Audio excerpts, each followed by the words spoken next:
statement, please. I'd like some legal representation. These police officers have not allowed me to have any. I don't know what this is all about. Kill the president? No, sir, I didn't. People keep asking me that. Sir? You shoot the president? I work in that building. Were you in the building at the time? Naturally, if I work in that building, yes, sir. Back up, man. Did you shoot the president? No, they're taking me in because of the fact that I lived in the Soviet Union. I'm just a patsy. President? I welcome this kind of examination. We came, and for the international order that we have worked for generations to build. A new world order. New world order.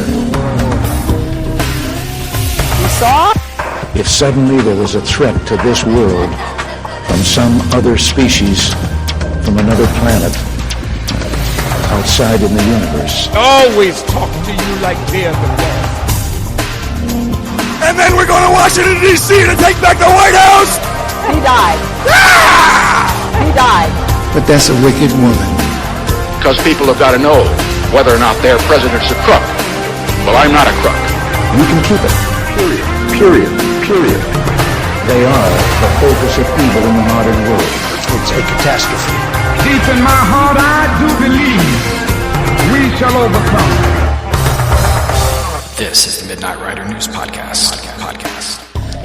Hello, America and the world. Welcome to the Midnight Rider News Show. I'm St. Patrick, your friendly neighborhood host, traipsing through the trials and travails that have so tempestuously and untruthfully been blasted into your eyes, ears, and minds by the state-sponsored talking heads, court historians, and textbook conglomerates that control information today. Tonight we have episode 032, Lee Harvey Oswald, A Life. Now, it's been 54 years this week since Lee Harvey Oswald was brutally murdered while in the midst of an intentionally clumsy prison transfer. Many researchers have taken up the case of Oswald, most in an effort to prove his innocence. Tonight, Gary Fannin will join us in the midnight hour to discuss the life of Lee Harvey Oswald. Now, as many of you know, Gary was the featured guest on the inaugural episode of the show, so we're excited to have him back. As the author of The Innocence of Oswald, Gary is well equipped to bring us the life of Lee Harvey Oswald. But first, however, a little cleaning of the castle. Facebook at Midnight Rider News Show. Please share, please share, please share. Our Twitter is MWN_ST Patrick. We are LinkedIn at ST Patrick. Our email is midnightridernews@gmail.com. The free archives of the Midnight Rider News Show are at midnightridernews.com, but you can also find them on iTunes, Stitcher Radio, and your favorite podcast providers. Before we get to Gary Fannin this evening, I'd like to say something about the passing of Charles Manson. When the news spread on social media, the reaction was very typical. In essence, ding dong, the witch is dead. Yeah, I gotcha. I was dismayed, however, that this instinctive Pinocchio-esque reaction came from a group of people who are supposedly alternative thinkers. You lambasted Vincent Bugliosi for his JFK-related work Reclaiming History. Well, maybe lambasted is too light of a word. In some corners, demonized might be more fitting. And maybe he deserved it. He's a great slayer of the truth. But for the life of me, I can't understand why you believe Bugliosi picked up the sword of dishonesty in 2007. You've spent years fighting against Bugliosi on JFK, and now you're going to spend years defending his helter-skelter myth about Charles Manson. I'm not a defender of Manson the man, but I am a defender of finding truth when the loudest voice bellowing from the echo chamber is a known disseminator of falsehoods and bad history. We'll be right back with Gary Fannin. In 1969, a two-night murderous rampage ripped through the Hollywood Hills. The man blamed for the murders was Charles Manson. His accomplices, the family. But do you really know the background of Manson, Kasabian, Van Houten, Krenwinkel, and Watson? Or have you spent years perpetuating Vincent Bugliosi's helter-skelter myth? That ends today. This is Nicholas Schreck. The case of Charles Manson has been shrouded in the helter-skelter myth for decades. If you want to know the truth about Charles Manson and his associates, listen to episode 26 of the Midnight Rider News Show. Gary Fannin started his research into the JFK assassination because of a high school history report in 1980. The report was about an American president. He drew JFK out of a hat, and as they say, the rest is history. He initially looked at library microfilm of newspapers, magazines, etc., and noticed how so many eyewitnesses described the events completely different than what the Warren Report had detailed in its volumes. He's the author of The Innocence of Oswald, 50-plus years of lies, deception, and deceit in the murders of President John F. Kennedy and Officer J.D. Tippit. It is his first book. Now, his book uses official documents from the FBI, the CIA, Secret Service, Dallas police reports, affidavits, and autopsy reports to prove that Lee Harvey Oswald was unequivocally innocent of all charges filed against him. Now, he's a friend of the show, and he's a friend of your humble host. And we're so glad he's with us tonight. So again, hello, Gary, and how are you this fine evening? Doing great. How are you, sir? I am well, and believe me, it's our pleasure to have you on. You know, everyone at Midnight Rider News, we're all such fans of The Innocence of Oswald, so thank you for writing that book. Now, you were also our first guest, so thank you for helping us launch the show. We are all excited to have you back on. Well, thank you for having me back on. I mean, it's a tremendous honor to be on twice in 1 year. Thank you so much. You absolutely deserve this. Now, I'm interested in your choice of Oswald as your subject for your first book. You've researched this, as we said before, since high school, but when it came time to write your first work on the JFK assassination, a subject that you've had so dear to your heart for so many years, you chose to see the assassination through the eyes of Oswald. Why Oswald? Simply because I hate to say it, but how I got started in this whole thing back in 1980 was I had to do a report on President Kennedy, and so I went at the angle of the assassination versus what he did as a president. And it just amazed me that over 200 eyewitnesses said that they heard, 3 shots, 4 shots, 5 shots, 6 shots, and it came from this direction, that direction, this direction, yet somehow the Warren Commission 10 months later comes out and says, all these eyewitnesses were wrong, and it was one person from behind, and I found it, even in 1980, I found it very difficult to swallow. And then when I went to Dealey Plaza for the first time in 1987, and this was, again, before they had the 6th floor museum, so you could actually go to that 6th floor corner window, and when I'm up there looking at it, I realized then there is no way that Oswald, if he were the assassin, that he would have waited and fired when the car was going away from him on Elm Street. He would have fired the shots beforehand on Houston as they're coming closer to him. And it just, when I was standing there in that window for the first time and looking at this, it just all clicked to me, and that's what started my now 38-year endeavor, I guess, 37 years of, interviewing everybody I could possibly interview to find out what they knew. Because eyewitness testimony in a trial, if Oswald had gone to trial, would have been very crucial. And in the case of the Warren Commission, they just basically overlooked everything as far as eyewitness testimony went, unless it showed Oswald as, being guilty. Anything that was showing Oswald as being innocent, they ruled it hearsay or inadmissible or rumor. They always had, an excuse for it. And one of the things that struck me very odd in the very beginning was the original person that identified Oswald from the street knew how tall he was, how much he weighed. And I'm thinking, if you're looking from the street up at the 6th floor corner window, how do you know how tall you are when you can only see the person from possibly their waist or their sternum up? And this was the same guy that later on that night couldn't even pick Oswald out in a lineup. So it just, every time I talked to somebody, they would bring in something new that I'd never heard before, and so I, would go down that rabbit hole. And like I said, over 37 years now of studying this, I've just come to the complete conclusion that he was 100% totally innocent. Absolutely, and tonight we'll hear why. But let's start with the beginning. Let's start with the childhood of Lee Harvey Oswald. Well, Lee was born in New Orleans, October 18th, 1939. It's hard to even think about it, but he would be 78 years old now. And, he had I wouldn't say a rough childhood, but, definitely different. His father passed away before he was even born. At a young age, his mother moved to Dallas, and they moved back and forth to New Orleans and Dallas. Even spent some time in New York City, he spent a lot of time in different schools, and because he transferred around so many different schools, he was more of a, I guess, an individual. It wasn't that he didn't have friends. It's just that he didn't stay long enough in a certain school district or time period to develop a really close childhood friend. And so he kind of kept to himself, and obviously his brother Robert was very important to him at the time.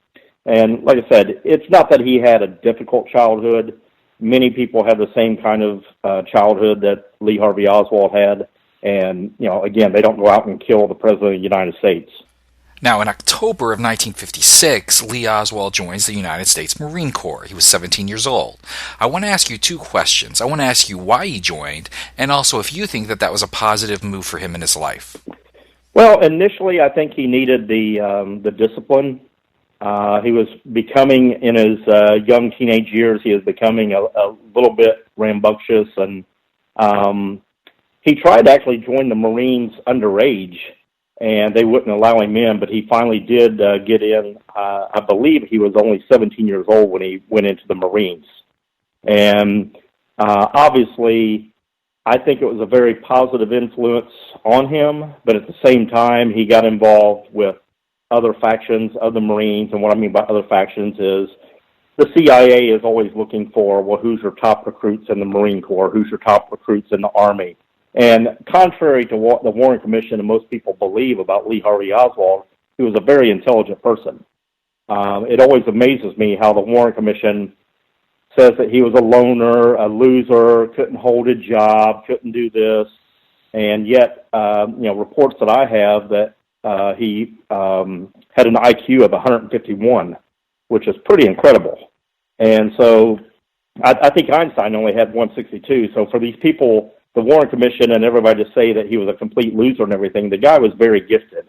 And I also think that once he got into the Marines and was very disciplined, and at that point when the CIA and the Office of Naval Intelligence started looking at him, that's when he really started doing more work for, again, the intelligence apparatus at that point with the CIA and the Office of Naval Intelligence. He was, everybody says that he was, a defector. He, defected to the Soviet Union. Yet in my book, The Innocence of Oswald, I have a document in there that shows from the CIA to the Secret Service that they specifically said he trained at Camp Peary, which the CIA calls that the farm. That's where they send their top recruits. And it specifically says in this document that, he did relatively minor assignments, and he was a aerial reconnaissance expert. He had the highest security level you could get, which was confidential. And, and it says right there in the document that, he did relatively minor assignments until arrangements were made for his entry into the Soviet Union in September 1959. So all the time that everybody says, well, he's a defector, no, this one document proves that our own intelligence agencies, the CIA and the Office of Naval Intelligence, sent this guy to Russia. Well, before we go to Russia, let's actually go to Japan. Now, when he enlists, they take his vitals. He's 5'8", he's 135, not a very big guy.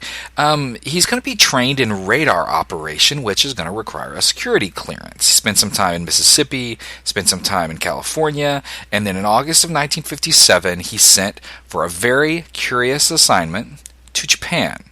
Well, exactly, and, he ends up at Sugi, and, it wasn't really a military base. It was all CIA staff with Office of Naval Intelligence people and CIA. And at the time, him and Roscoe White are, again, responsible for aerial reconnaissance. So this is back when Francis Gary Powers is flying the U-2 over the Soviet Union, taking the pictures just like they did at the Bay of Pigs area in Cuba.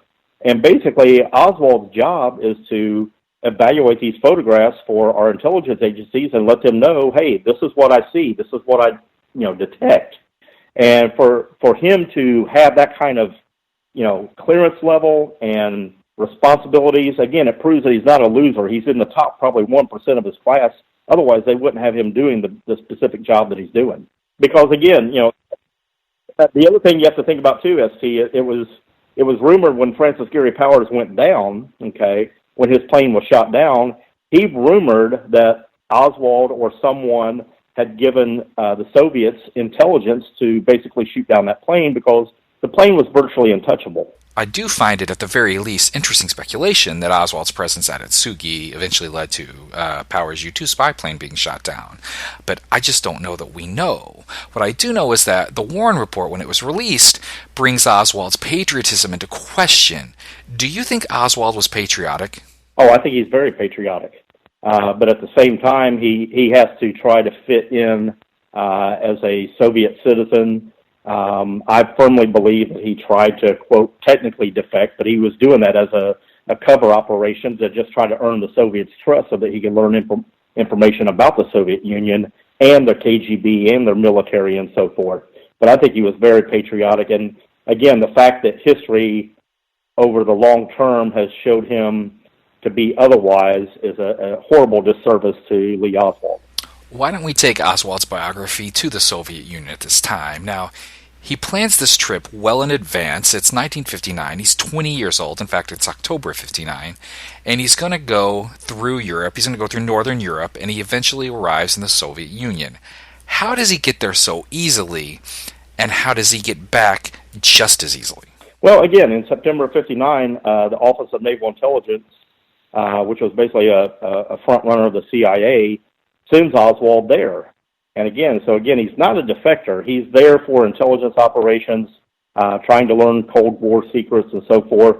And it's interesting to me that, obviously he meets Marina. He talks to several KGB agents, mostly Yuri Nosenko, and basically trying to get information and relay it back to intelligence officials in the United States. And for him to be painted, like I said, as the defector and everything, it's just simply not the case. He marries Marina. They have a child. He comes back to the United States, and again, he's not even really questioned by the FBI or anything. This so-called traitor, he's not even questioned as to why he's coming back. And the thing that always amazed me about that part of the story is he didn't have the money to pay for him and Marina and his child's ticket to come back from the Soviet Union, yet the State Department loaned him the money. So if he's such a big defector, why are they lending this guy $1,400 to come back home and not question him about it? Because one of the things that amazed me with the Warren Commission, I shouldn't say the Warren Commission, with CBS News' report about the Warren Commission, they bragged that Oswald paid it off within like 4 months, and he was very frugal, and, I'm sorry, when you're making $1.25 an hour, you don't pay back $1,400 in 4 months. No, you absolutely do not. Now, I've read some speculation before that when Lee Oswald met Marina Prusakova, age 19, in Russia, that it wasn't such a random act of romance. Do you think there's a possibility that their relationship was set up either by the CIA or the KGB? I think it was set up, again, because of her family's ties to Soviet intelligence, and obviously his ties to American intelligence. I think it was, kind of a set arrangement. But at the same time, I don't think Marina knew at the time that he was obviously, in the Marines and in the CIA or the ONI. She thought because he spoke Russian so well, she thought he was a Russian, citizen. So I think that realistically, I think she genuinely fell in love with him, and then obviously things changed. Oh, things absolutely changed. Now, when they come back, do they go immediately to Texas? I believe originally they did go to Texas, and then again, later on, he moved them back to New Orleans, and then as Marina was pregnant with the second child, he moved her back to Texas for a while before he even came there. And that gets into a real interesting story because, again, I've tracked Oswald's movement from April of 63 until November of 63, obviously up until the assassination. And except for his job at the Riley Coffee Company, which was from like July, I don't know the exact dates, I'm guessing here, but from like July 7th or 8th or 10th until like August 12th or 15th, he basically worked there for 5 weeks. That was the only job that he held. So how was he able to afford Marina to live, with somebody else in Dallas. He lives in New Orleans. He's got one child already. He's got another one on the way. And this guy supposedly only works 5 weeks for a period of about 7 months. Again, this is one of the reasons why the documents that were just withheld, the big dump of files, 2,891 files, so there's still over 200 files that were not released. Again, they're Lee Harvey Oswald and his taxes. Again, if he's only working for 5 weeks over a period of 7 months, how's he making ends meet? Right. I mean, it clearly shows that he's on the payroll of the CIA and probably the FBI. Now, when they arrive back in Texas, the Oswalds are almost immediately surrounded by some pretty interesting characters. Tell us about a few of them. Well, the most interesting one to me is George de Mohrenschildt. This is a guy that very intelligent, again, rumored to be CIA, speaks 5 different languages.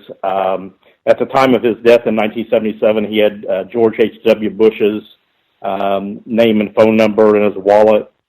He was a member of the Dallas Petroleum Club. Very high echelon class of person, yet somehow he is hanging around Lee Harvey Oswald, who the government is claiming is, a guy that makes $45 a week and is not very intelligent, but all of a sudden George de Mohrenschildt is hanging around with him. And then you also have to look at, Ruth and Michael Payne. I don't want to throw them under the bus because they're both still alive, but again, the stories that come out with the Paynes just doesn't make any sense. And what I mean by that is when Lee and Marina split up, when Lee finally moved back to Dallas, and they were technically separated, and he was living at the rooming house and she was living at the Payne house in Irving, it was convenient at a time that Ruth and Michael Payne had split up as well. And Ruth Payne claimed that she took her in because she felt sorry for her. She, had a child, one on the way, and she wanted to learn the Russian language, and she wanted to help Marina with the English language. Didn't want her to be going back to the Soviet Union. Yet, when you look at Ruth Payne's background, and she says she's trying to learn the Russian language better, she taught the Russian language in college at a university in Pennsylvania back in 1957. So she already knows the language if she's teaching it at a university. Yet, again, the story is, well, I'm trying to learn better Russian and I'm trying to teach her English. Again, it doesn't match up. No, it doesn't match up. The Payne's involvement is obviously suspicious. Now tell us the story of General Edwin Walker. Well, General Edwin Walker was a person that Kennedy had fired, and unfortunately after Oswald's death, the Dallas police and the FBI and the Warren Commission tried to pin a shooting that Oswald did on General Walker. I believe it's on April 10th of 1963. And the funny thing about that is General Walker is sitting on a couch watching television, and Oswald has supposedly got his 6.5 Mannlicher Carcano, and he's got it resting on a fence post, and he's shooting at a distance of approximately 40 to 50 feet, and General Edwin Walker is sitting still, and somehow he misses the shot. Yet later on, they say that, of course, he fired 3 perfect shots that hit Kennedy and Connolly, causing 7 different wounds, and then the fatal headshot from 288 feet at a moving target going away from him. But he couldn't even hit, General Walker sitting on his couch from 40 to 50 feet. And it's interesting to note, too, that when General Walker, during his Warren Commission testimony, they showed him the bullet that they supposedly dug out of his fireplace mantle, and he said that the bullet they showed him during the Warren Commission testimony was not the bullet that they took out. He never believed that Oswald fired at him. He actually thought it was one of his neighbors that fired at him, that lived a couple houses down from him.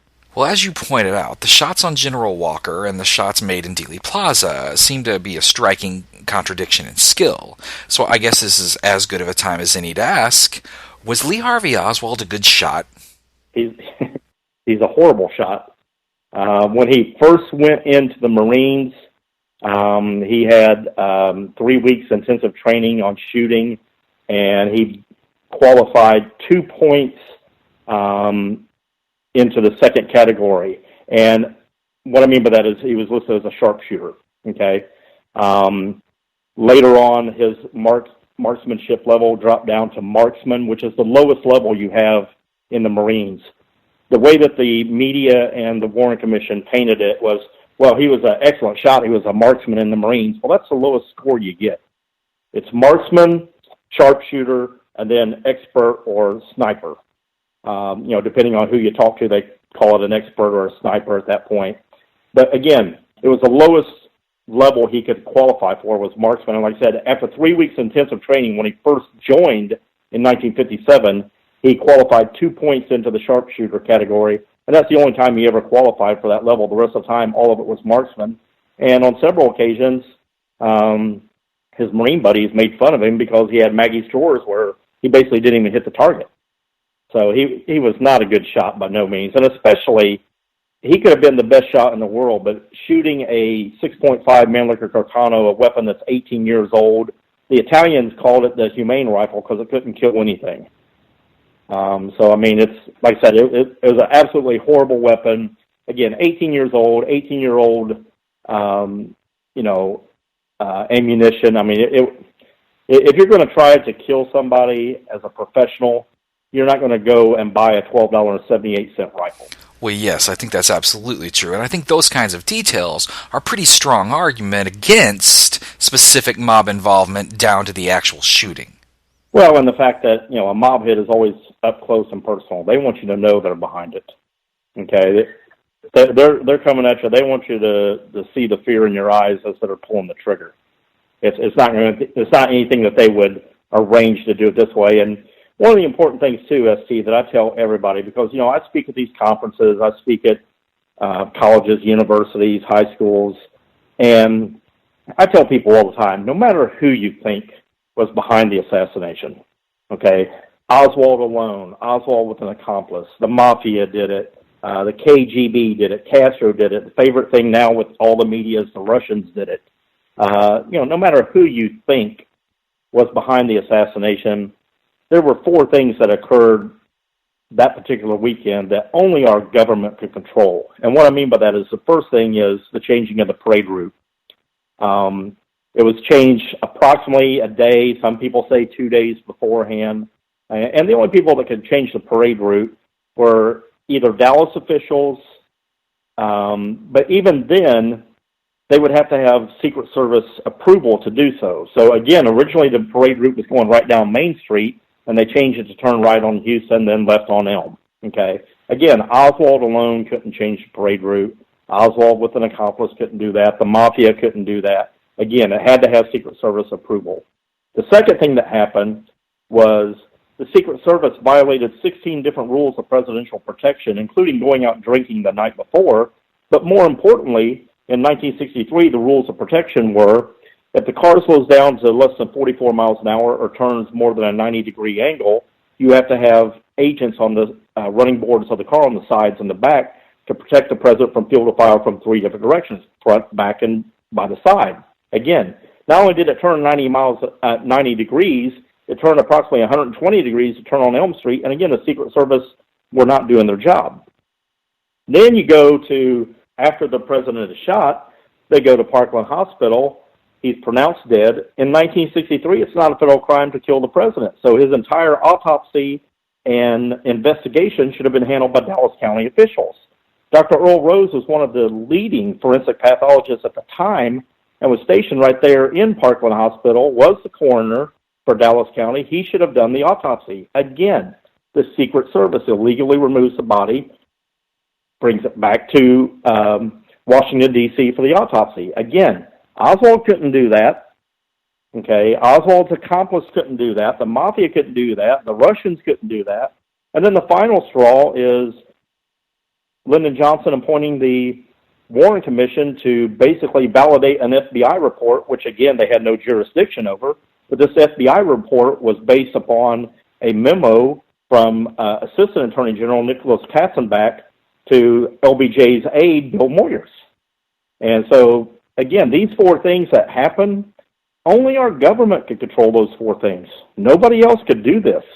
Well, exactly, and once again, that's proof that it was an inside job, or as many have called it, a coup d'etat.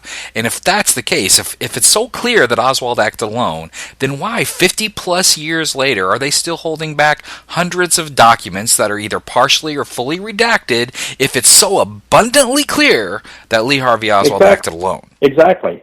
And again, when President Trump just recently did this, he said, I'm giving the CIA and the FBI 6 more months. Otherwise, I'm releasing the other documents. At that time, now it's moved back to April 26th of 2018. But again, he said it to protect people that are still living.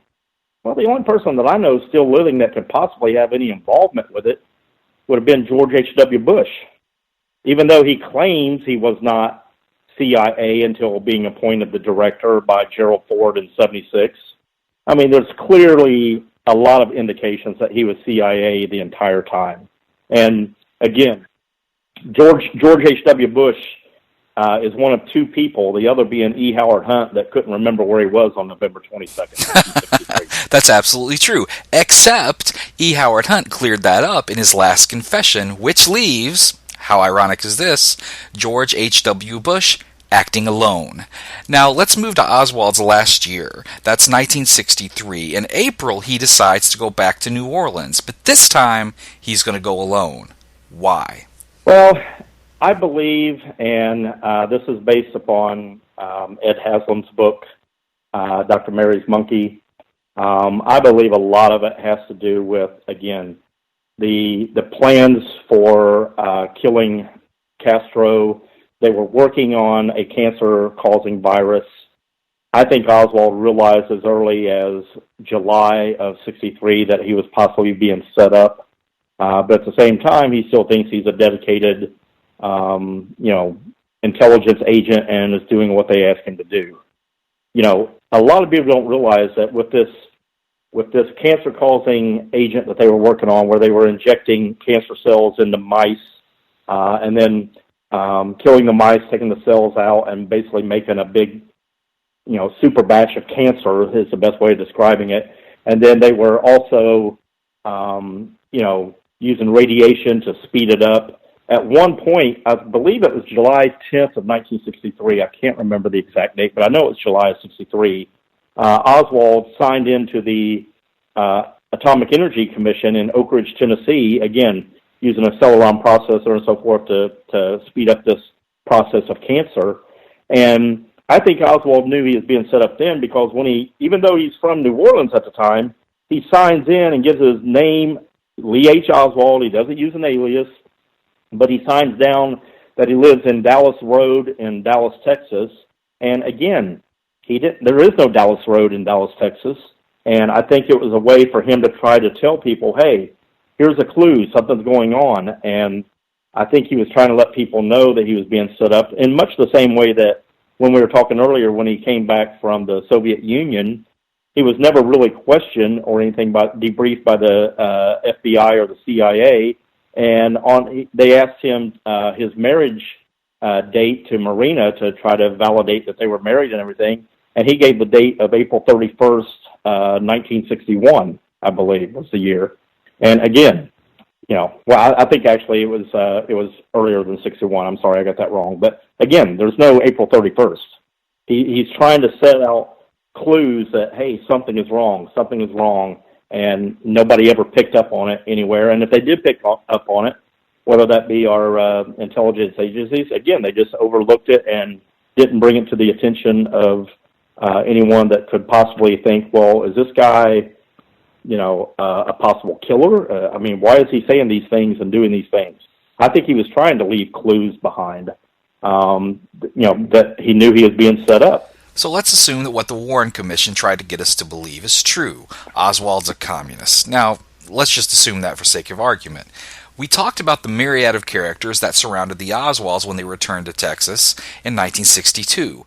But that doesn't even compare to the characters that Lee Harvey Oswald confronts in New Orleans, or even involves himself with in New Orleans in April of 63. Oh no! I mean, again, he's with David Ferry, he's with Alton Oshner, Judith Baker.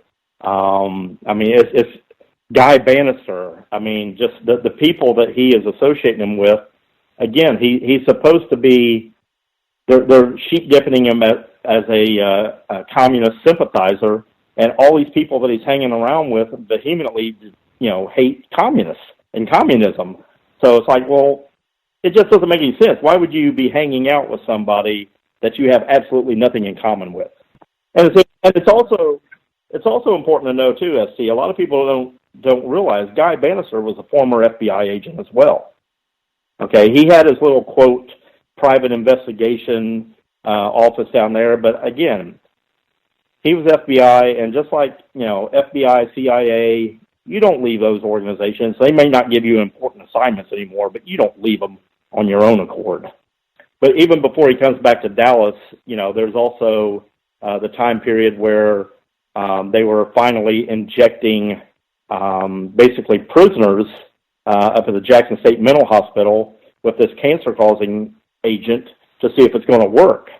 And as soon as they finally inject somebody and they die, immediately Oswald leaves New Orleans and comes back to Dallas, because now he knows that the cancer-causing agent they've been working on is effective.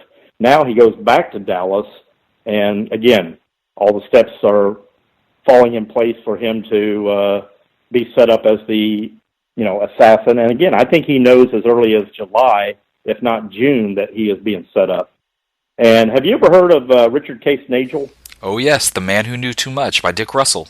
He was another CIA agent. They suspect he was a double agent with the KGB as well. Served in the military, and basically his job is to coerce Oswald into shooting President Kennedy. And if he can't talk him into doing that, Richard Nagel is supposed to eliminate Oswald. And Richard Nagel does not want to kill Oswald. And in September of '63, he walks into a bank in El Paso, Texas, and asks the clerk for $100 in traveler's checks. She goes to get the traveler's checks. He takes a couple steps back and fires 2 shots into the ceiling of the bank. He then goes outside and just sits down on the steps, basically, and waits for federal authorities to come and arrest him. And when they arrest him, he tells them, hey, you might want to look in my trunk. I've got, weapons in there. I've got, address books, and the address book, matches Oswald's book, address book, almost identical. And the whole point of why he did this into a bank was to be taken into federal custody so that he could talk to the FBI and basically say, hey, this is what's going on. And bottom line, they don't listen to him. And one of the things that I found very interesting, and again, most people don't know this, but when he goes to have his trial in January of '64, the judge that is appointed to his trial is a guy by the name of Homer Thornberry. And one of the first things that Homer Thornberry tells Nagel's attorneys is, we will not be admitting anything into evidence about the John F. Kennedy assassination. Well, that's the reason why he did what he did. And it's also interesting to note that when you look at the photograph of Lyndon Johnson being sworn in on Air Force One, Homer Thornberry is standing behind him in that photograph. And again, Johnson is the one that appoints him to the federal judgeship. And again, this guy just ends up being the judge that's, quote, randomly selected to oversee this trial. In my book, I joke around that, you might have a coincidence here or a circumstance here, but I've got over 70 different scenarios in my book. And once you have over 70 scenarios, it's not a coincidence or a circumstance. It is what it is. It's a conspiracy. No, sir, I'm not a communist, and I think that the red herring and so forth is rather ridiculous to toss into this conversation. And are you a Marxist? Well, I have studied Marxist philosophy, yes, sir, and also other philosophers. But are you a Marxist? I think you did admit on an earlier radio interview that you consider yourself a Marxist. Well, I would very definitely say that I am a Marxist. That is correct. But that does not mean, however, that I'm a communist. What is the difference between the two? Well, there's a great deal of difference. Several American parties in several countries are based on Marxism, such as Ghana. Certain countries have characteristics of a socialist system, such as Great Britain with its socialized medicine. These, then, are the differences between an outright communist country and countries which adhere to leftist or Marxist principles. In your work with the Fair Play for Cuba Committee, what are you advocating? We advocate restoration of diplomatic, trade, and tourist relations with Cuba. That was Lee Oswald in an interview with a New Orleans news station. Now, you heard the interviewer reference another incident where Oswald told a New Orleans broadcaster that he had favored Marxism. Yet, as Gary pointed out earlier, while he was in New Orleans, he was mingling and working with these far right-wing assets of U.S. intelligence. So it's confusing to some degree unless you think that Oswald is being used and is only portraying some sort of Marxism. Well, this is September of 1963, and Oswald is about to make a much-discussed trek to Mexico City. Now, many debate whether or not he was even there. Some pretty convincingly claim that Oswalds were popping up all over the country, and others claim he was en route to Cuba to kill Castro. So, what is your understanding of Oswald in Mexico City? Well, he supposedly goes to Mexico City. He's going to try to get a visa to go into Cuba. And again, in researching what Oswald did when he was in New Orleans and Dallas and so forth, one of the things that's very interesting is they claim that he went by bus to Mexico City, but the problem is between New Orleans and Houston, nobody saw him on the bus. But from Houston to Mexico City, they've got eyewitnesses. Yeah, I think that was him. I think he was here.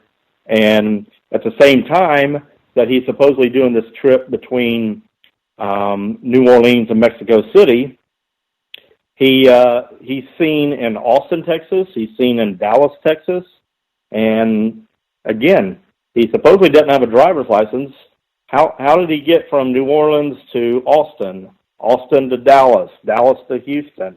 Okay, well, his buddy he's hanging out with in New Orleans, David Ferry, is a pilot.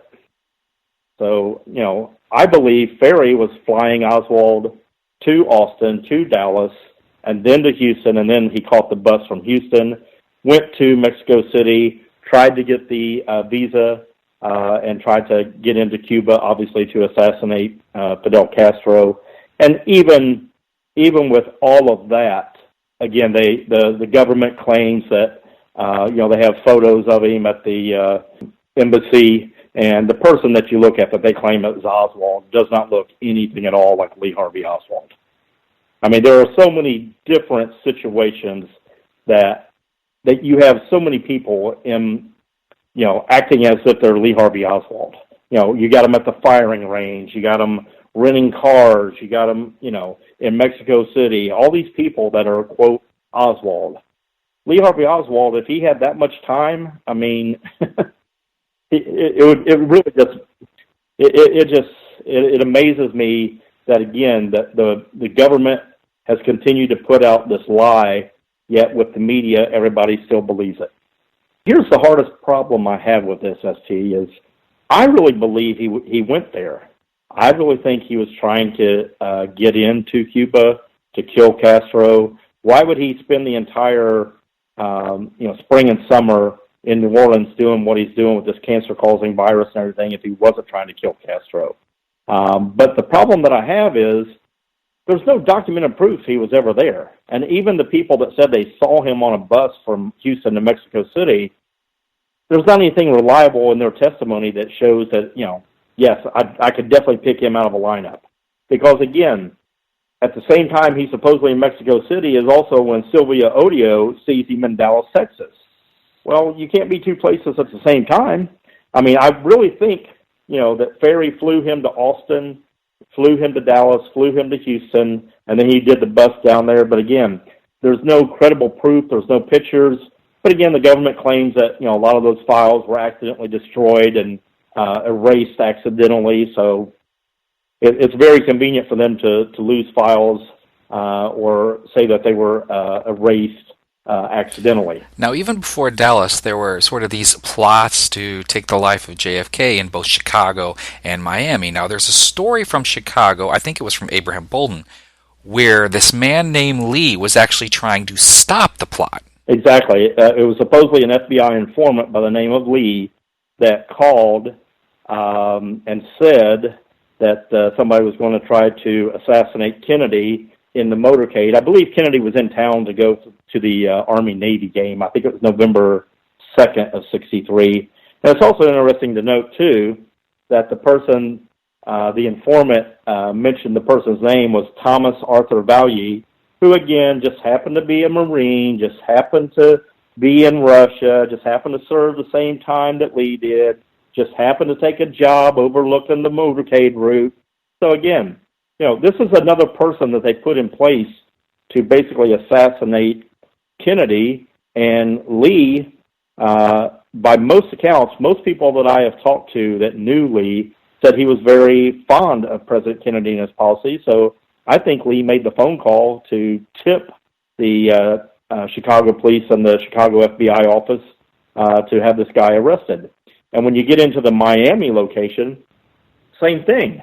I mean, you've got Joseph Miltier on video, I'm sorry, not on videotape, on audio tape, November 9th, 2 weeks before the assassination, talking to an FBI informant, Willie Somerset, and he specifically states, that there's plans in the works to assassinate President Kennedy when he comes to Florida, comes to Miami. He tells the FBI informant, you can take the gun apart, take it up in pieces.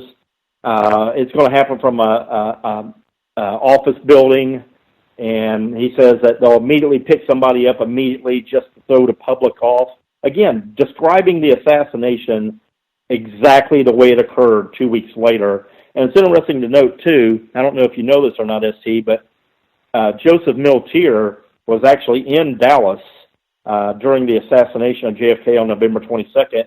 He was identified by Robert Groden standing on Houston Street right before the assassination and called the FBI informant and told him, I told you that SOB would not be coming back to Florida. Wow, yes.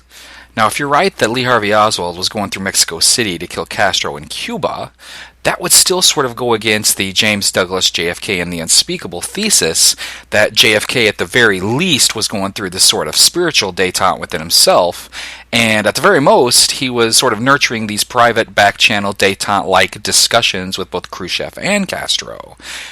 That leads us, I believe, to two options. One, which would make you both right, is that the CIA was acting unilaterally in its intention to kill Castro. So they didn't really care what the JFK public policy was.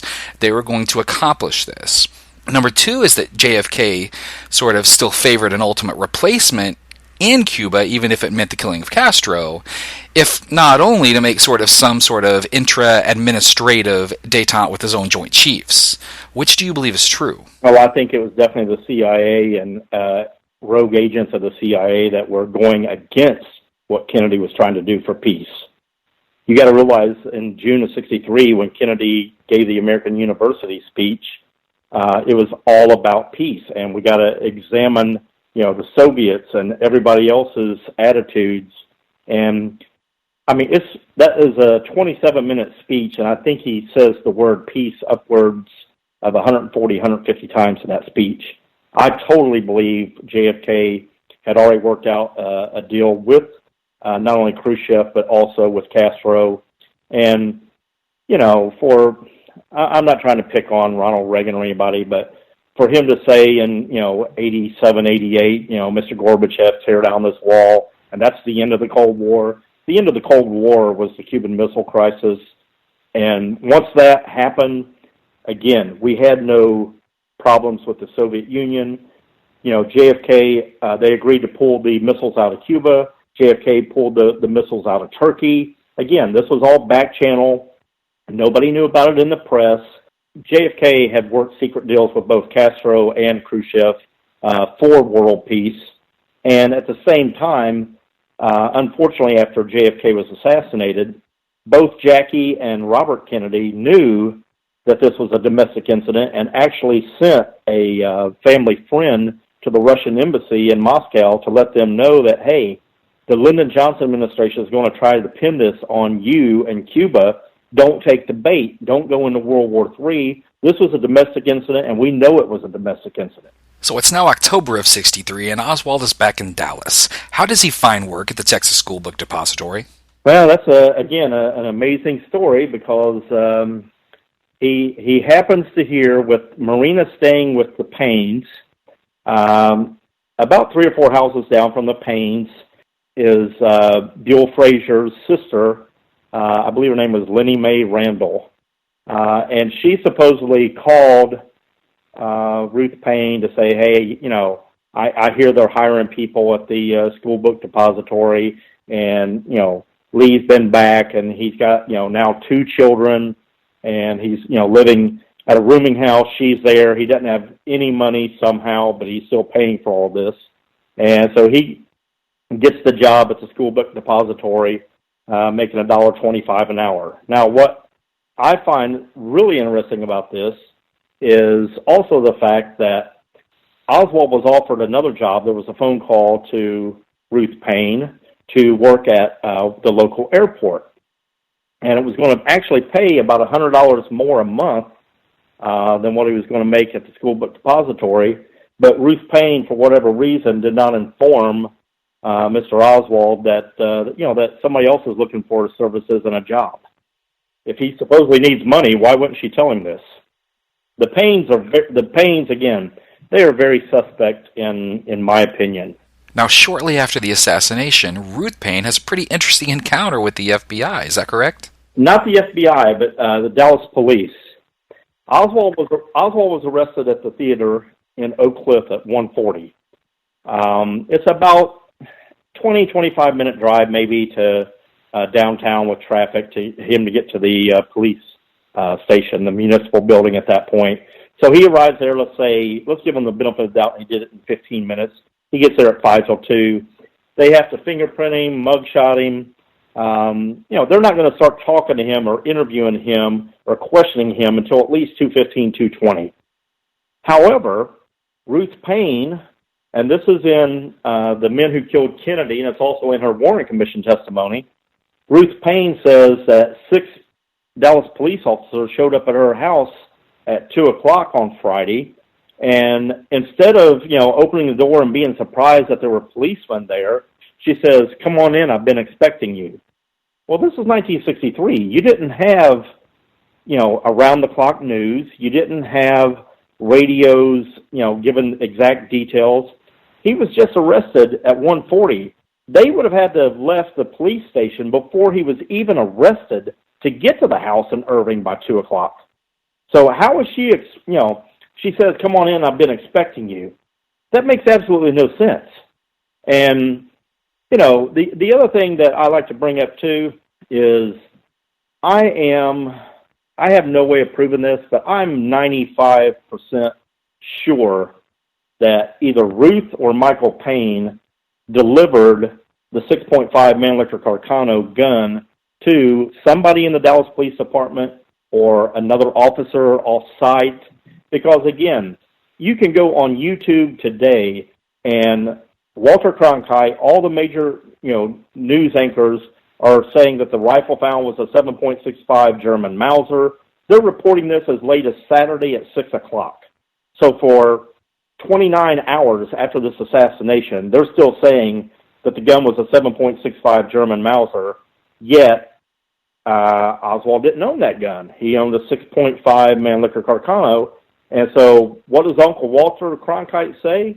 Well, evidently that's been a rumor. Someone said it was this gun. It was actually this. Well, in my book, I have one signed affidavit, but there were actually 4 Dallas deputy sheriffs that signed affidavits that when they found the gun in the 6th floor, it was a 7.65 German Mauser, not the 6.5 Mannlicher Carcano. And I've been in Ruth Payne's garage, for her to say that she had no clue that he kept a gun in there, that garage was so tiny, you would have to butter the side of a car to get a car in there. There was never a car in that garage. Michael Payne used it as a woodworking shop. It was very dirty, very messy, and he supposedly just has this gun in there covered with a blanket, and she doesn't know it's there. I don't buy it. I'm sorry. Who was Ike Altgens? He was the AP photographer standing, I believe, on the south side of Elm Street that took the famous photograph of President Kennedy being struck with the first bullet. That one particular photograph, by the way, is the most amazing photograph because, for one, you can see that Kennedy has been struck. He's got his hands up towards his throat. Yet, at the same time, Connolly is turning over his right-hand shoulder because in Connolly's testimony to the Warren Commission, he said, I heard a rifle shot. I was in the process of looking over my right shoulder. I didn't see anything out of the ordinary. I was in the process of turning over my left shoulder. He goes, when I was struck. So Connolly, an eyewitness, an injured person, is saying two different shots hit him and Kennedy to begin with. But again, the Warren Commission said, oh, no, that must have been a delayed reaction. You didn't know you got shot. And again, in that same Altgens photograph, Lee Harvey Oswald says when he was arrested, Captain Fritz asked him, where were you? And he says, I was out front with Bill Shelley, another employee. Now, it's important to note that if Oswald had gone to trial, they would have to prove that he was not out front, as he said, that he was up in the so-called sniper's perch. But when you look at that image and you blow it up, there's somebody that looks very similar to Lee. I'm not saying it's him, okay? Robert Groden said it was Billy Lovelady, but you got somebody wearing the same open shirt to their sternum with a T-shirt underneath of it that Oswald was wearing. And the other thing that I like to point out to people, too, you got to realize it's 1963. Unfortunately, most people today, they think everybody, kids that are 20, 25, 30 years old, they think we've always had cell phones. We've always had around-the-clock news. We've always had, live broadcasts of all these things. When Kennedy's car was coming by the school book depository building at 12:30, he was scheduled to give his speech at the Trade Mart at 12:30. His motorcade was running 15 minutes late. Oswald was seen in the second-floor lunchroom by both Carolyn Arnold and Mrs. Robert Reed between 12:26 and 12:33, and as well as Officer Marion Baker and the building super Roy Trugley. If he's in the lunchroom between 12:26 and 12:33, if he's the assassin, he has no way of knowing that the motorcade is running late. He would have been up there waiting in the so-called sniper's perch. He would have known that the car was running late. So again, when you've got this kind of testimony that he's given honest answers. I was out front with Bill Shelley. Well, they would have had to prove that he wasn't out front. And then the other thing about the Altgens photograph that's always amazed me is you look back at Lyndon Johnson's car and the Secret Service follow-up car behind Johnson, and the Secret Service follow-up car at the time of the first shot has already got the door open. There's a person that's got something in their hand that's out of the door, and I even actually have pictures of that Secret Service follow-up car even on Main Street and Houston Street with the door already open. I think it was a way for them to signal Johnson because, again, if you looked at the photograph, it's hard to see Johnson in that photograph. A lot of people said that he was already ducked down. And, again, I respect Robert Groden very much. He's been a very good friend of mine. He's my mentor. And he says that he has identified Johnson in that car, and he says, here he is. But the problem with that image is the person doesn't have sunglasses on, and there's a picture of Johnson on Houston Street right before they turn, and he's wearing sunglasses. And so, yes, could Johnson have taken his sunglasses off? Yes, easily, okay? But at the same time, you have to look at the Secret Service agent Rufus Youngblood during his Warren Commission testimony. He said he went to, when he heard the shots, he went to cover Vice President Johnson, and he was already on the floor of the car with like a walkie-talkie type device in his ear, and he said that he either knew something ahead of time or he was one jumpy SOB. At what point was the motorcade route changed? Well, again, this gets into the Secret Service, side of it. Newspaper reports say the day before. Other people that I've talked to said that it could have been as early as 2 or 3 days before. But again, bottom line, it was changed. Only the Secret Service could change the parade route, and it was done because, again, they already had the predetermined patsy set up working in that building. If the motorcade went straight down Main Street, you're talking a shot from the school book depository of probably 150, 175 yards. And again, for someone like Oswald, that was a horrible shot. Even if they are trying to still say he did it, impossible. They had to make it look easier. Well, when you stand in Dealey Plaza, it's very apparent that the easier shot would be when the motorcade is coming down Houston before they make the turn onto Elm, not after they've made the turn onto Elm, and they're going diagonally the opposite direction. Exactly, and that was the same opinion that I had in 1987 when I was standing in that window for the first time. I'm like, there ain't no way this happened this way. Why wouldn't you shoot him when he's coming towards you? Because even if you miss, the car is just getting closer. So again, once I stood in that window for the first time in 1987, and you got to realize this, I was only a 23-year-old kid at that point, and I still believed, the government, they wouldn't lie to us. Yeah.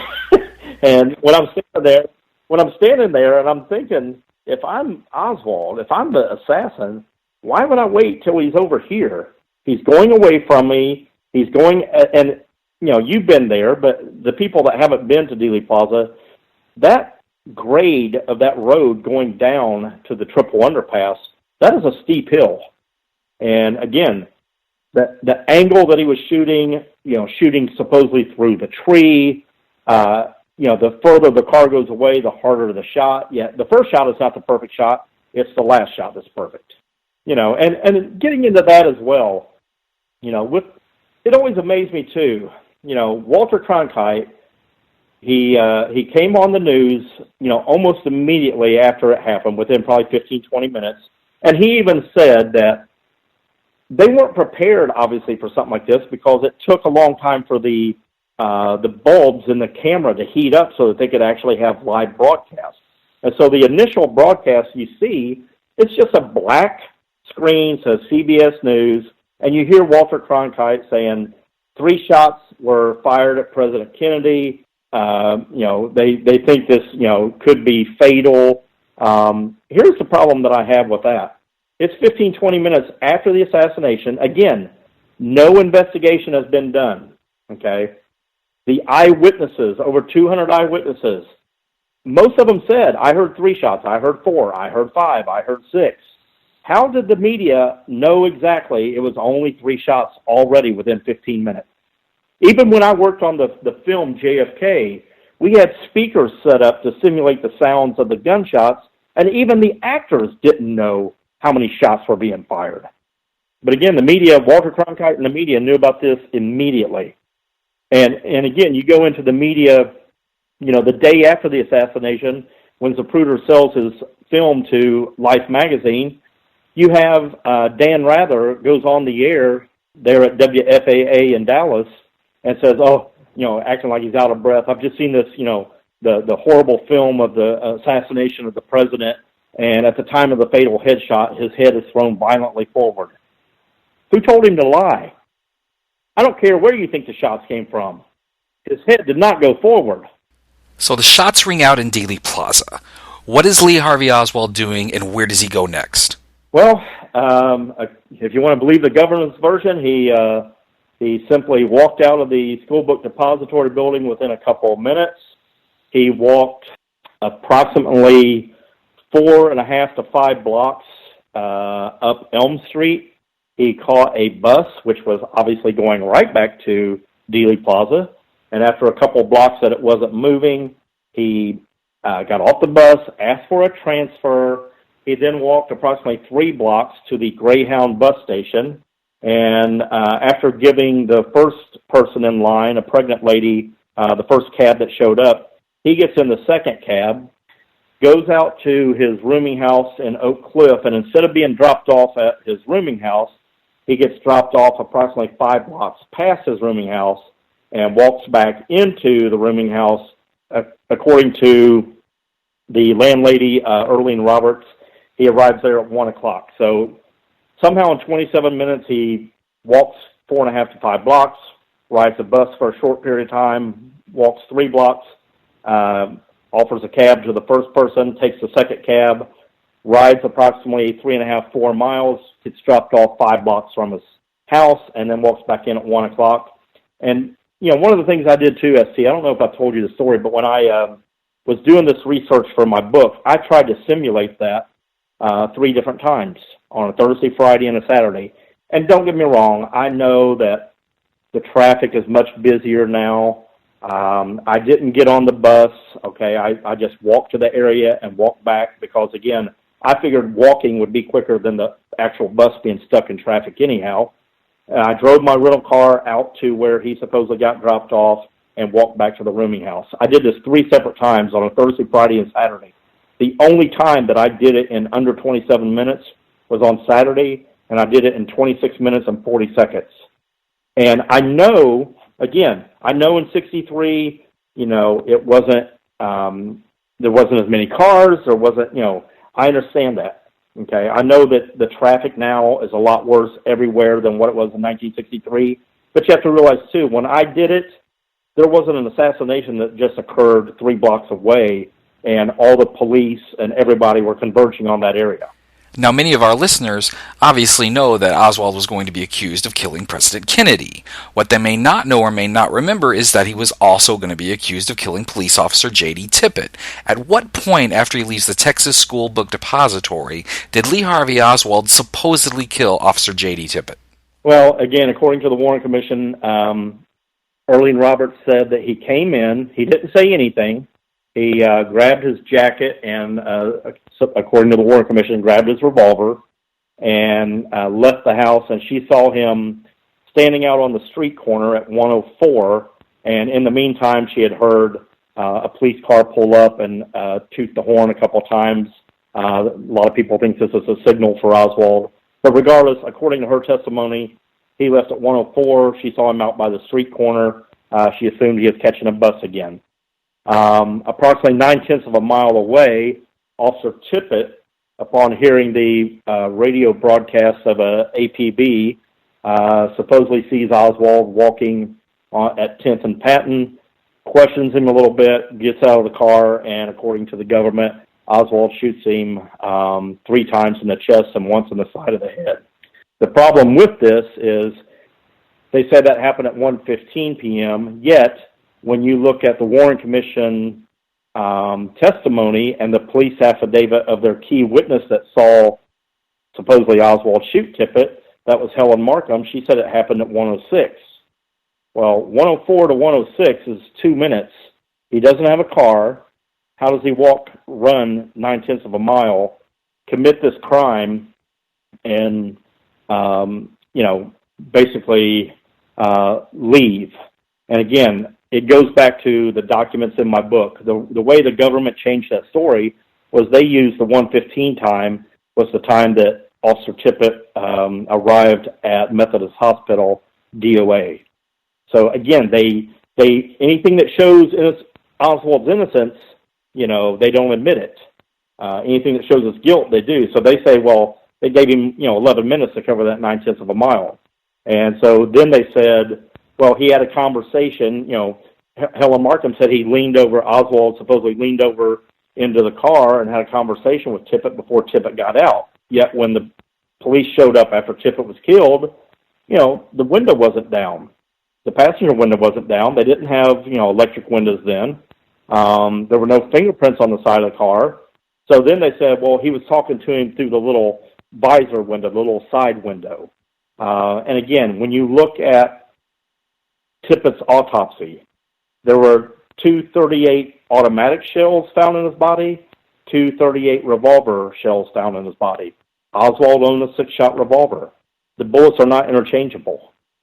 And even if Oswald was the killer, and let's say there was somebody else that assisted him, how would he know when he went back to the rooming house, how would he know how many bullets he would need? Because he has a 6-shot revolver, and let's say he shoots Tippit twice because there were 2 revolver bullets in his body. Well, when he was captured at the Texas Theater, he still had all 6 shots in his revolver, and he didn't have any extra bullets with him. So how did he know he would need 6 bullets, 8 bullets, 10 bullets? And here's the other thing.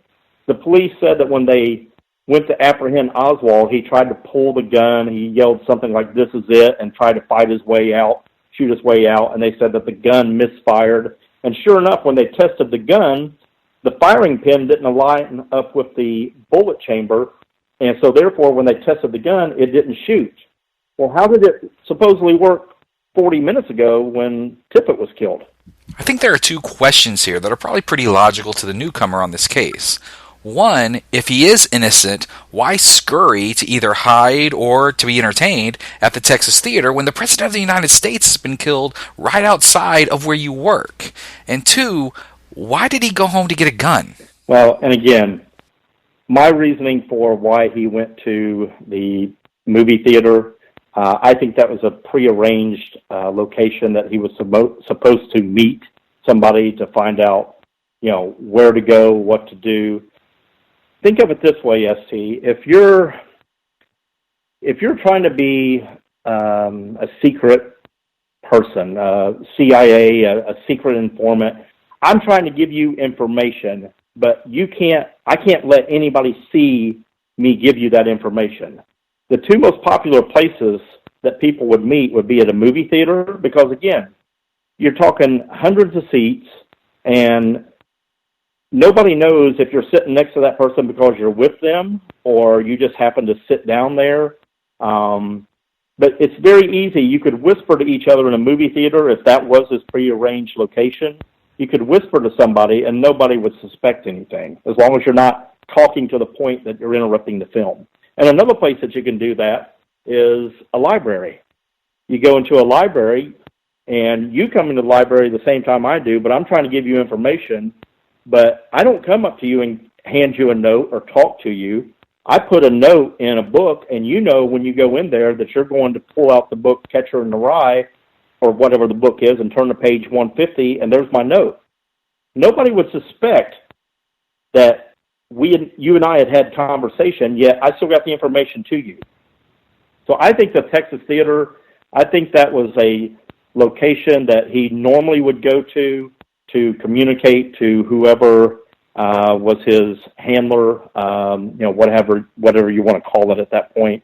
But again, I think, and again, you got to remember too, Oswald had a library card, and even David Ferry, right before his death, was worried because, he was afraid that the Oswald's library card was found upon him. And again, that's a library or a movie theater is a common place for you to go and be able to exchange information without anybody suspecting that you're exchanging information. Does that make sense to you? Yes, it does. Now, what I want to ask you next is, if he is innocent and if he's not involved whatsoever in the killing of President Kennedy, but he goes to the Texas Theater to meet a contact or a handler or someone like that, then that means that there's a project ongoing that day that he was supposed to meet the handler or the contact for. What in the world could that project have been? Well, I think at that point, he realized he was being set up. I think, in all honesty, I believe Oswald was supposed to be at the 6th floor and supposed to been somebody firing at JFK, and obviously he didn't do that. So I think after Kennedy was hit and he's out front and he sees that he's hit, I think at that point he realizes he's being set up. Now, again, what would make him go into that theater still at that point? Again, maybe that's habit. Maybe that's where he would expect to meet his handler or what have you. Right, and I see why you say that. But if he abandons the project, which is the killing of the president, it would seem to me like his handler would be the last guy he'd want to see. Well, at the same time, we don't know if he didn't have a contingency plan to be flown out of the country. I mean, be flown out of Dallas at the same time as well. I mean, it could have very easily, he could have had, someone, David Ferry, Tosh Plumlee, he could have had, somebody else, waiting to take him, out of the city of Dallas immediately. Well, if he still agrees to go meet the handler at the Texas Theater, and he's unsure of how the handler is going to react, then it wouldn't be so odd to go get a gun, would it? Exactly. Because he's fearing for his life at that point.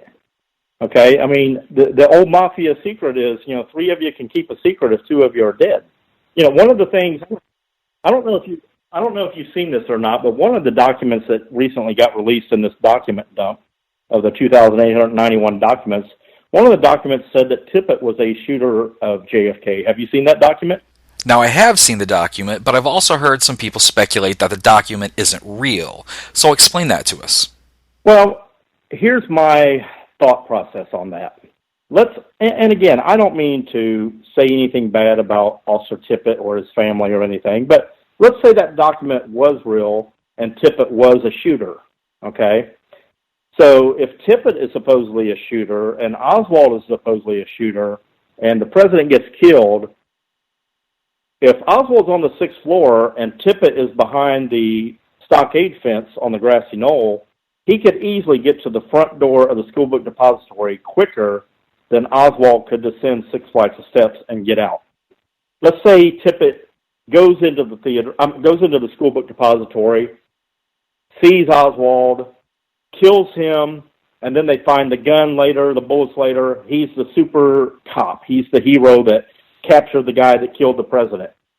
But the problem is, if Tippit gets to the theater, I'm sorry, I keep saying theater, if he gets to the school book depository building and Oswald's not there, now Tippit is, okay, well, he's not here. I was shooting. He was shooting. If something happens to him, he's going to rat me out. So again, it gets back to that 3 people can keep a secret if 2 of you are dead. I think if Tippit was a shooter, I think when he did not apprehend or kill Oswald immediately, I think his life became expendable at that point. And again, I'm like you. How do we know how valid this document is? We don't. But it certainly brings up an interesting point. Oh, yes. So now Oswald is captured at the Texas Theater.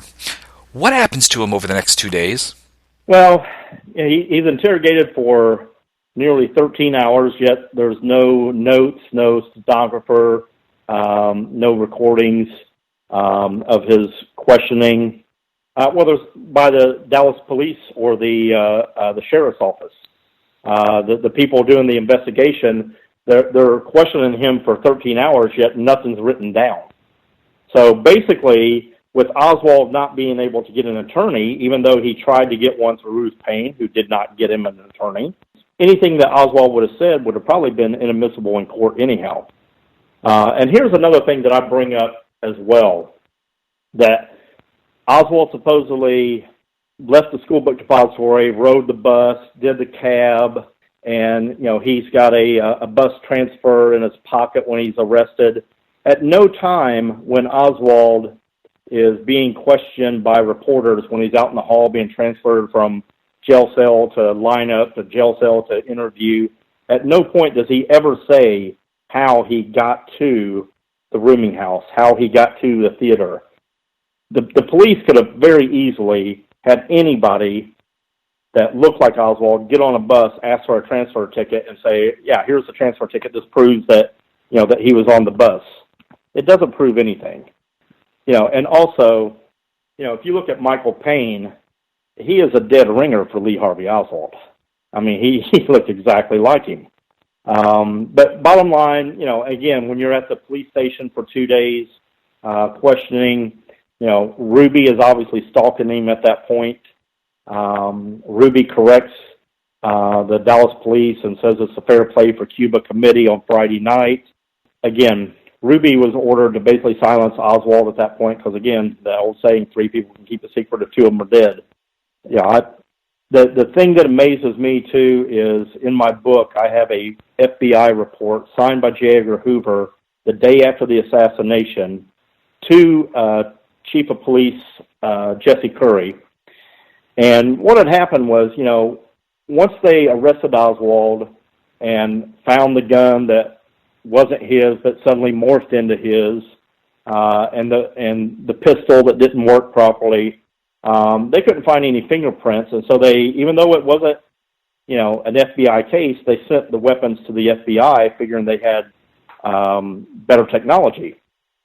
Well, in my book, I've got the FBI report, and it says in the report that they don't have any fingerprints on the rifle, they don't have any on the pistol, they don't have any on the cartridges in the rifle, the unfired clip, the inner parts of the rifle. This is J. Edgar Hoover admitting the day after the assassination, we don't have any fingerprints on the two guns that he supposedly used to kill these two people. We don't have motive. We don't have an eyewitness that says he was in the window. By all accounts, he should have been let go right then and there, but he wasn't. Right. So take us through Lee Harvey Oswald's last day. Well, actually, the night before, Billy Grammer was working the switchboard at the Dallas police station, and he took a phone call that night and said that if you don't change the plans, we're going to kill Oswald. And not only Billy Grammer, but also the lead detective, Jim Lavelle, had pleaded with Curry and Fritz to transfer Oswald in the middle of the night to the county jail, which was a standard issue at the time. And Lavelle wanted him to be transferred in the middle of the night so that nobody would know about it and he'd be safe. And again, both Curry and Fritz said no. We told the media they could take pictures, and we wanted to prove that the prisoner hasn't been abused. I mean, considering he had a mark over his eye from where he got hit, I mean, he's already been abused. But again, they had warnings that somebody was trying to kill him before it actually happened. And he was supposed to have been transferred at 10 o'clock in the morning, yet he wasn't brought out of his cell until 11:17. And then at 11:21 is when he actually stepped out. And according to the government, Jack Ruby just slipped by the officer at the top of the ramp. That officer, Roy Vaughn, he denied that to his death. I believe Roy died in 2009, but I mean, he denied that to his death that Ruby never went past him down that ramp. And again, Ruby's I wouldn't say alibi, but he claimed that he was wiring money to one of his dancers, and he just happened to be at the Western Union, which was right in behind the police station, and he just wanted to go down there and see what was happening. I don't buy that for a minute, because for one, if he was supposed to have been transferred at 10 o'clock, okay, why wasn't Ruby already there at 10 o'clock? Okay, for two, we have no proof that Jack Ruby was at that Western Union office. And what I mean by that is, yes, he signed the form, they wired $25 to his dancer. But again, nobody asked for ID to wire money back then. Okay, so he could have easily went into the Western Union office on Friday or Saturday, filled out the $25, signed it, and give it to one of his employees and said, hey, go wire this money Friday morning. 11 o'clock, go wire this money. I believe, Ruby was down there and waiting possibly as early as 9:30, 10 o'clock, because, again, that's when Oswald was supposed to have been transferred. And if not, I think he got word that the transfer was happening late, and he showed up when he did. Horrible. I mean, it's a tragic tale, if for no other reason, because there was no trial. No. And, again, in my book, I've got over 70 scenarios that I'm not an attorney, but I could have gotten Oswald off on this case. You look at how the media covered it up, how they lied about everything.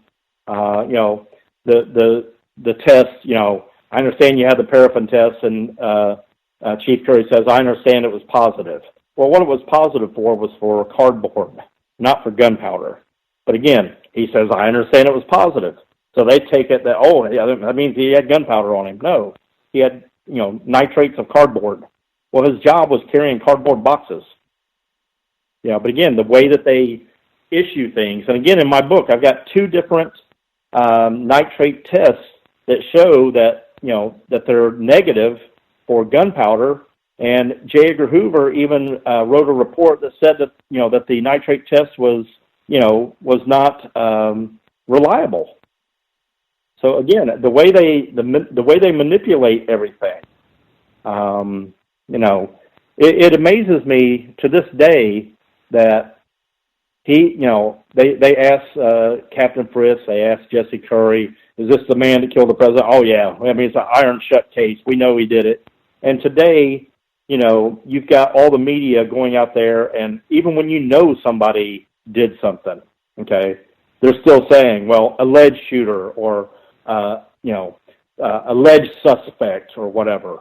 That where was this alleged and everything 54 years ago? And every time today, you still see a story that comes out, a document comes out, and it still says, this document shows this or whatever. But you go back to that day when Lee Harvey Oswald fired 3 shots. How? How do you have proof of that? Yeah, if you don't have gunpowder residue on your face or hands, how'd you fire 3 rifle shots and 4 pistol shots? Yes, it's mind-boggling in so many ways. Now, you're going to be in Dallas again for the JFK Assassination Conference. What is it that you're going to be doing there? I will be at the JFK conference at the Crown Plaza Hotel. It's Friday through Sunday is the actual conference. But they're also having a moment of silence ceremony actually on November 22nd as well there in Dealey Plaza. And then I'm also doing Chris Gallup's luncheon on Monday, the 20th as well.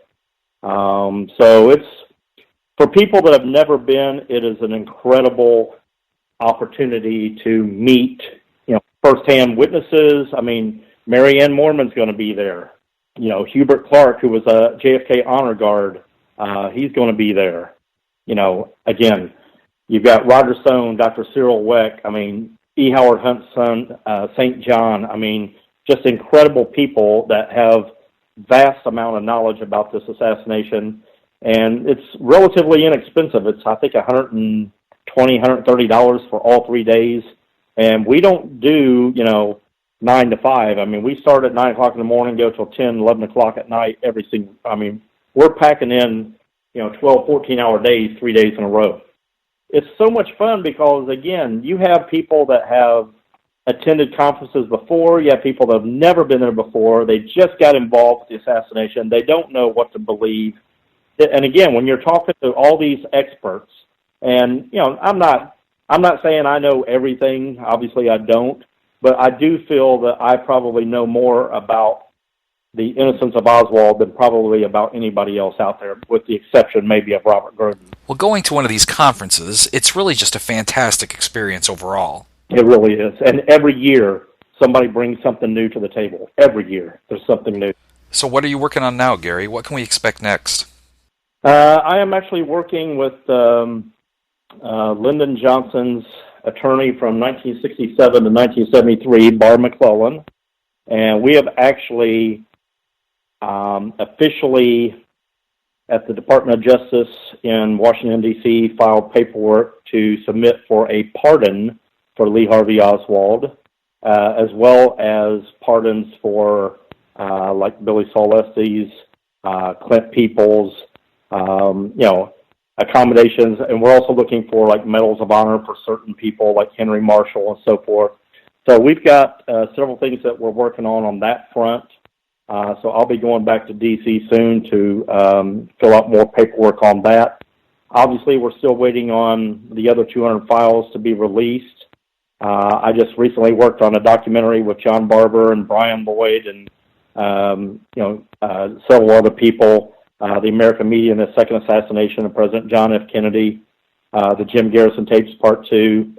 A lot of things are still going on, and like I said, with the files, I was told, through Roger Stone that Trump would not release all the files until, George H.W. Bush was dead. And again, of the 200 files that were not released, they're in my book that I wrote 2 years ago, and the files that were not released are, William King Harvey, David Sanchez Morales, David Atlee Phillips, George Joannides, Ann Goodpasture, E. Howard Hunt, Yuri Nosenko, Lee Harvey Oswald, George H.W. Bush. These are the top-notch secret files that, again, they were not released. And those are the files that we need to see. So if someone wants to know more about you, more about your work, and more about The Innocence of Oswald, your book, where can they go? Easiest way, ST, is just go to my website, www.theinnocenceofoswald.com. I have a lot of the photographs, a lot of the documents that are in my book there. Excellent reviews from Roger Stone, Phil Nelson, Douglas Caddy, who was the attorney for the Watergate burglars. Like I said, Bar McClellan, attorney for Lyndon Johnson. And then I also have on there, I would like for everybody to go to the tab, Justice for Lee Oswald, and sign the petition. Because, again, even though we filed paperwork for a pardon on Lee Harvey Oswald, if I get 80,000 signatures, the Justice Department has no choice but to sit down and talk to me. And if I get 100,000 signatures, the President of the United States has no choice but to sit down and talk with me. Well, I, for one, would like to be a fly on the wall at the meeting between President Donald Trump and Gary Fannin. Fair enough. And this has been Gary Fannin, the author of The Innocence of Oswald and the proprietor of theinnocenceofoswald.com. Thank you so much again for being with us tonight, Gary. Thank you, sir. I'm S.T. Patrick. This is the Midnight Rider News Show. We'll be right back. It's the most beloved film in American cinema.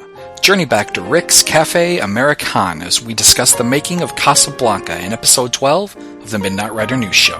Hi, this is Noah Eisenberg, author of We'll Always Have Casablanca, the life, legend, and afterlife of Hollywood's most beloved movie. If you want to know the behind-the-scenes story of Bogart Bergman and Casablanca then and now, download episode 12 of the Midnight Rider News Show with S.T. Patrick. I want to once again thank my friend Gary Fannin, the author of The Innocence of Oswald, 50-plus years of lies, deception, and deceit in the murders of President John F. Kennedy and Officer J.D. Tippit. If you get a chance, go to theinnocenceofoswald.com. That's his site. It's a really neat site, so make sure you go there. And if you're doing that Facebook thing, there is a group called The Innocence of Oswald, which you can also join. A lot of good information that you will find there. Now, when thinking about who Lee Harvey Oswald was and his history, there's much to consider. He was raised at the onset of the Cold War. The most significant events of his short life revolved around a Cold War that may or may not have been a facade, a chessboard for dedicated Cold Warriors only happy to act as pawns, but a board that had itself been created and manipulated by globalists at the very top. Though he was a child of the 50s, he did not grow up in Milwaukee, and he didn't live out his happy days down the street from the Fonz, the Cunninghams, or Al's Diner. Lee Oswald grew up in the South during a time where the politics of race, culture, and religion could be decisive, divisive, and dangerous. He joined the military at the young age of 17, maybe because he was just innocently admiring his older brother. Soon after, however, he became a target. The CIA had a 201 file on Oswald 2 years before his death. Now, I made some questionable comments and decisions when I was 20 years old also. I probably signed up unknowingly for some socialist literature on campus. Okay, actually, I know I did that. Maybe the CIA had a file on me, but I think it's doubtful. I would bet that my name never crossed the lips of those who reside at the upper echelon of Langley. Lee Harvey Oswald was not just another Marine, and then a former Marine, bouncing across the world at a relatively young age, an age when 20-somethings are typically young, broke, and misguided. They're not world travelers. His death on November 24th, 1963 is a tragedy. Legally, it's a tragedy because he wasn't afforded his right to trial. He was forever proven guilty before he could ever profess his innocence. Personally, he left a wife and children. Historically, he became an archetype, the isolated lone gunman who exploded after spending years stewing in his own hate. Oswald was never able to refute that archetype. Because Lee Harvey Oswald never had a chance to defend himself, his service, or his life, researchers such as Gary Fannin become all the more important today. And Gary isn't alone. On a recent episode of the Midnight Rider News Show, Joseph Green made a valid point when he said that there may be squabbles within the community, but there's one thing we all know. Oswald didn't do it. Here's where we come in, and here's where you come in. you have an opportunity, if not an obligation, to teach your children real history. There will be a discussion of the JFK assassination in almost every home in America. It's just brought up at some point. This is the moment where you get to teach Oswald to your children. You get to teach about justice, fairness, tragedy, and any of the other lenses through which you view the story of Lee Harvey Oswald. In the words of a song written by Graham Nash, teach your children well. From the other side of the mountain, on the best side of midnight, I wish you peace. The Midnight Rider News Show with St. Patrick is a production of MidnightRiderNews.com. Copyright belongs to St. Patrick and all rights reserved. You can email us at midnightridernews@gmail.com and be sure to visit MidnightRiderNews.com for the best in alternative historical analysis. This is Leanne saying thank you for listening, have a great night, and always remember, when life throws you lemons, throw them back and demand chocolate.